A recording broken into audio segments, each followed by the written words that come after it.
Very recently, this video has gone viral online of this young youth in a trackie, as usual, getting caught with a massive knife by police.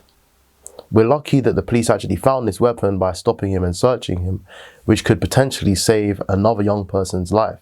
Because when you look at the size of this knife, you will see that most people will not survive a stab wound from a knife of that size. Let's look at this footage and let's see what's going on here.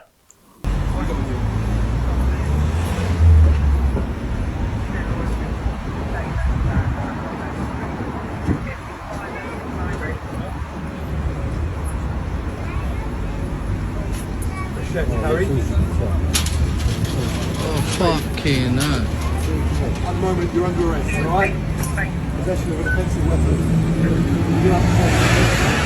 I had so good fun. I have a bad. Fucking hell. Look. I had so good.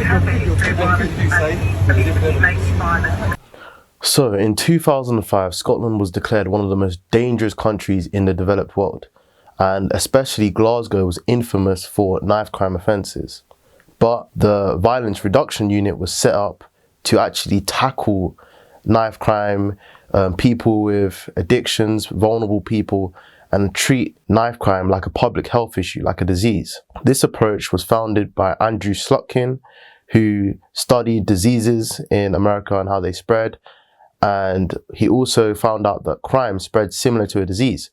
So if a person had been exposed to violent crime in their lifetime, they were more likely to then go on to actually commit crime or get involved in crime. So how the Violence Reduction Unit works is they offer alternative employment, sometimes therapy and sometimes housing to people who are vulnerable and are likely to get into crime. This was very effective in Scotland, and between 2005 and 2018, their homicide rate went down by 59%. And you can see when looking at the statistics for offences with a sharp weapon or just violent offences in general in Scotland that during the 2015-2016 period, the numbers went straight down. Like knife crime decreased by a lot.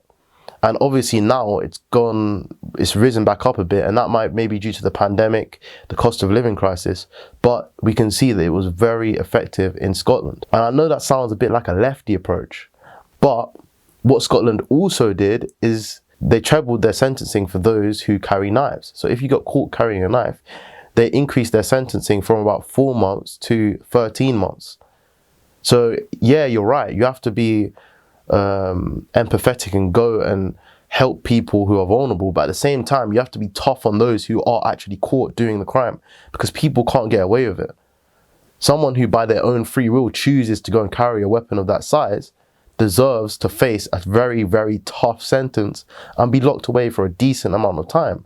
And not to mention that a lot of the youths that carry these weapons are influenced by a negative culture surrounding them. So drill music, which features a lot of violence. They're usually like surrounded by other people, or usually older gang members who kind of groom them into these gangs. Grooming isn't for only young British girls, it's also for young British boys who lack a father figure and want to find a father figure, so they turn to these gangs. However, someone who is likely to actually carry a weapon of that size should probably have some intervention beforehand to stop them carrying a weapon of that size. Now, the Violence Reduction Unit in Scotland, they get around, what, £1 million a year from the government. Seeing as how much money the English government is prepared to spend on migrant hotels, which is millions of pounds, they clearly have enough money to do something similar in London, for example, Birmingham, all of the UK's big cities, which are sorely in need of something like this. However, they won't do it because this government, I don't know, they only seem to have money when they want to have money. But I think stuff like this can definitely change in the future, and it needs to change, because young children, especially in London, in the UK's big cities, should not be carrying around weapons, full stop. It doesn't matter the size. And if they do get caught carrying a weapon, then they should know that they are going to spend a long time in prison. This is Reasoned, and I'm Liam. Like, comment, and subscribe if you want to see more.